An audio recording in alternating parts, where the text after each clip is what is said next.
बिस्मिल्लाहिर्रहमानिर्रहीम। अस्सलाम वालेकुम। आप देख रहे हैं अलिफ न्यूज़ और मैं हूं आपके साथ माजिद अली। शामिल करते हैं आज की हेडलाइन। चीन ने अफगान सरहद पर ताजिकिस्तान के लिए फौजी अड्डा तैयार करने का ऐलान कर दिया। अमेरिका का अफगान अवाम के लिए बड़ी इमदाद का ऐलान। अमेरिका ने ताइवान कार्ड खेलना बंद न किया तो ताल्लुकात खतरे में पड़ जाएंगे। चीन ने अमेरिका को खबरदार कर दिया। चीन का भारत के मुतनाज़ा सरहदी इलाके सेनों पर अमेरिकी साख्ता हथियारों की तनसीब की रिपोर्ट पर शदीद रद्द-ए-अमल। हुकूमत ने तहरीक लब्बैक की रैली रोकने के लिए वजीराबाद को रेड लाइन करार दे दिया। इसराइल की जानिब से फलस्तीन के मकबूजा इलाकों में बस्तियां बनाना गैर कानूनी करार। रियाज में लबनानी सफीर को सऊदी अरब छोड़ने का हुक्म। तालिबान रहनुमा का अफगान क्रिकेट टीम की शिकस्त के बाद रद्द-ए-अमल सामने आ गया।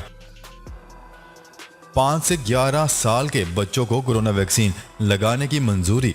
पाकिस्तान और दुनिया भर की खबरों से बाखबर रहने के लिए अलिफ न्यूज़ को सब्सक्राइब कर लें और बेल आइकन को क्लिक करना ना भूलिएगा। नाजरीन, अपनी आरा का इजहार कमेंट सेक्शन में लाजमी कीजिएगा। हेडलाइंस आपने जानी, अब बढ़ते हैं खबरों की तफसीलात की तरफ। चीन ने अफगानिस्तान की सरहद के करीब ताजिकिस्तान के लिए फौजी अड्डा तामीर करने पर रजामंदी जाहिर कर दी। आलमी खबरसां इदारे की रिपोर्ट के मुताबिक ताजिकिस्तान ने तस्दीक की है कि चीन अफगानिस्तान की सरहद पर ताजिक पुलिस के लिए अड्डा बनाएगा, जिसका मकसद अफगान सरजमीन से शिद्दत पसंद ग्रुपों के हमलों और नकल मकानी की कोशिश को रोकना है। इस हवाले से ताजिकिस्तान के एक पार्लिमान तर्जुमान ने नाम जाहिर न करने की शर्त पर AFP को बताया कि पार्लियामेंट ने पहाड़ी सूबा गोर्नो बदख्शां के जिला में फौजी अड्डा बनाने की मंजूरी दे दी।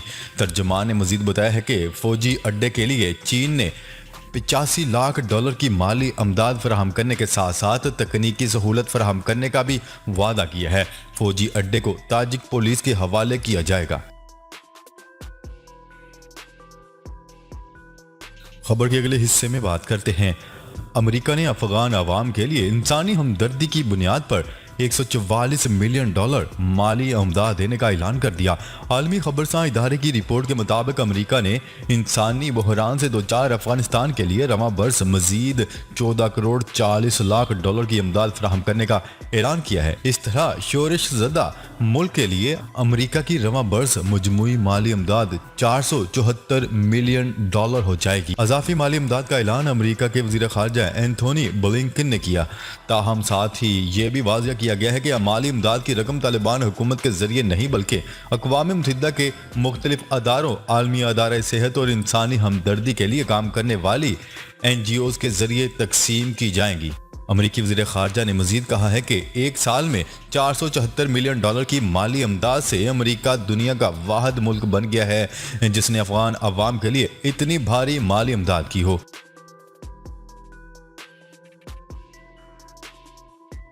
खबर के अगले हिस्से में बात करते हैं। ताइवान के मामले पर चीन और अमेरिका में सियासी तनाव जारी। चीन ने खबरदार किया है कि अमेरिका ने ताइवान कार्ड खेलना बंद न किया तो दोनों ममालिक के ताल्लुकात खतरे में पड़ जाएंगे।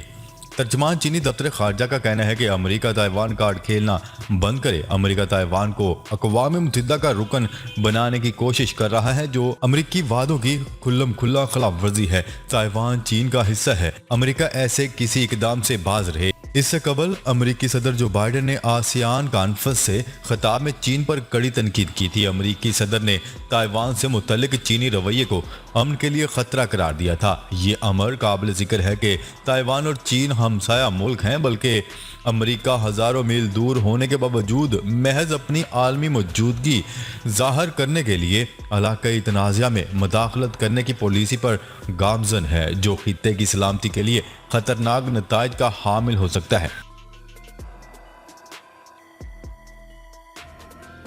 खबर के अगले हिस्से में बात करते हैं। चीन ने चीन भारत तनाज़ा सरहदी इलाके सिनियोक की सरहद पर अमेरिकी साख्ता हथियारों की तनसीब पर रद्द अमल में उम्मीद का इजहार किया है कि मुतल्लिका फरीक ऐसे इक़दामात कर सकता है जो अमन और इस्तेहकाम के लिए साजगार साबित न हो के अमन इस्तेहकाम को नुकसान पहुँचने के मुतरादिफ हों।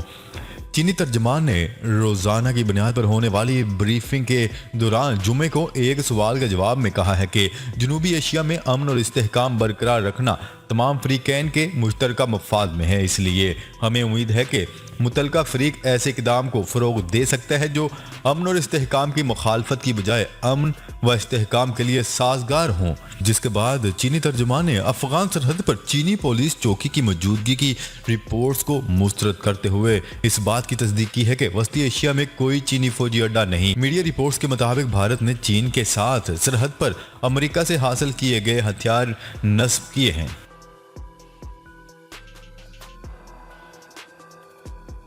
खबर के अगले हिस्से में बात करते हैं। हुकूमत ने कल अदम तहरीक लब्बैक पाकिस्तान के लॉन्ग मार्च को रोकने के लिए वजीराबाद को रेड लाइन करार दे दिया। एहतजाजी मार्च के शुरा ने रात जीटी रोड पर गुजरावाला जनरल बस स्टैंड के करीब पड़ाव डाला था और वजीर दाखिला की जानिब से मार्च रोकने या नताज का सामना करने की धमकी के बावजूद सुबह दोबारा अपनी रैली शुरू कर दी। तकरीबन 5000 शुरा पर मुश्तमिल रैली वजीराबाद की जानिब बढ़ रही है और इस दौरान रुककर नमाज जुमा भी अदा की गई। एक सीनियर ओहदेदार ने बताया कि 2 सिक्योरिटी पॉइंट्स पर TLP और पुलिस के मबैन बड़ा तसादम होने का खतरा है। ये सिक्योरिटी पॉइंट्स दरियाई चनाब और जेहलम पर कायम किए गए थे जो जीटी रोड पर मार्च इस्लामाबाद पहुंचने का वाज़िया रास्ता है।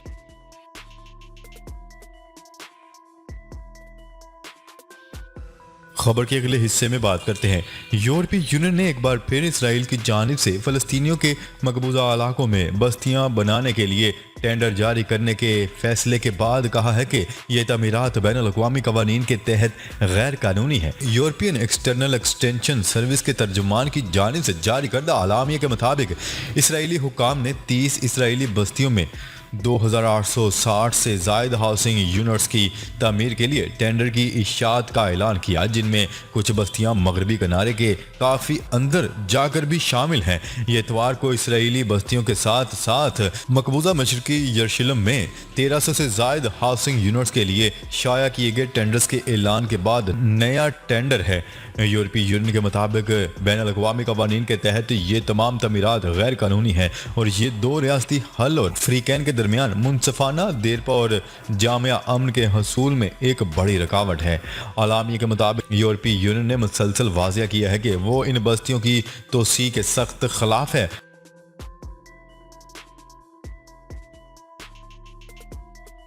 खबर के अगले हिस्से में बात करते हैं। लबनानी वज़ीर इत्तलात की जानिब से सऊदी अरब के खिलाफ बयान देने पर रियाद में लबनानी सफ़ीर को 48 घंटों के अंदर सऊदी अरब छोड़ने का हुक्म जारी कर दिया गया। सऊदी अरब ने लबनान से अपना सफ़ीर भी मुशावरत के लिए वापस बुला लिया। गैर मुल्की मीडिया की रिपोर्ट के मुताबिक लबनान के वज़ीर इत्तलात ने चंद रोज़ कबल सऊदी अरब की मुखालफत में बयान देते हुए संगीन इल्ज़ाम आयद किए थे। सऊदी वज़ारत ख़ारजा ने मुमलिकत और अरब इत्तेहाद बराए यमन में शामिल ममालिक के खिलाफ लबनानी वज़ीर इत्तलात के बयान पर अफसोस का इजहार भी किया है। खबर के अगले हिस्से में बात करते हैं। T20 वर्ल्ड कप में पाकिस्तान के हाथों अफगानिस्तान की क्रिकेट टीम की शिकस्त पर तालिबान रहनुमा अंस हक्कानी ने अपने रद्द अमल में एक शेर लिखा जिसमें सबक भी है। न्यूज़ रिपोर्ट के मुताबिक अंस हक्कानी ने समाजी राब्ते की वेबसाइट ट्विटर पर लिखा कि गिरते हैं शहसवार ही मैदान जंग में। उन्होंने इस तरह अपनी टीम को हौसला भी दिया। वाज़िया रहे कि T20 वर्ल्ड कप के मैच में पाकिस्तान ने अफगानिस्तान को 2 विकेटों से शिकस्त दी है। पाकिस्तान ने इस तरह जीत की हैट्रिक भी मुकम्मल कर ली। खबर के अगले और आखिरी हिस्से में बात करते हैं। अमेरिकी अदारे FDA ने 5 से 11 साल के बच्चों को फाइजर बायोएनटेक वैक्सीन लगाने की मंजूरी दे दी, जो अमेरिका में बच्चों को कोविड वैक्सीन का पहला शॉट होगा। रिपोर्ट के मुताबिक बच्चों को वैक्सीन लगाने का अमल अगले हफ्ते से शुरू किया जाएगा। FDA के फैसले से तवक्का है कि ये वैक्सीन 28 मिलियन अमेरिकी बच्चों को दस्तयाब होगी, जिनमें से अक्सर स्कूल वापस आ चुके हैं। चीन, क्यूबा और मुत्तहिदा अरब अमारात समेत सिर्फ चंद दीगर ममालिक ने ही अब तक इस उम्र और इससे कम उम्र के बच्चों के लिए कोविड-19 की वैक्सीन की मंजूरी दी है। FDA की तरफ से छोटे बच्चों में फाइजर वैक्सीन की 10 माइक्रोग्राम खुराक की इजाज़त दी गई है, जो 12 साल या इससे ज़्यादा उम्र के बच्चों को दी जाने वाली वैक्सीन से 30 माइक्रोग्राम कम है। अमेरिका में अब तक 85% अफराद मुकम्मल वैक्सीन लगवा चुके हैं। जी तो नाजरीन, अब तक के लिए इतना ही। मजीद खबरें लेकर बहुत जल्द आपकी खिदमत में हाजिर होंगे। तब तक के लिए अपना ख्याल रखिएगा। अल्लाह निगहबान।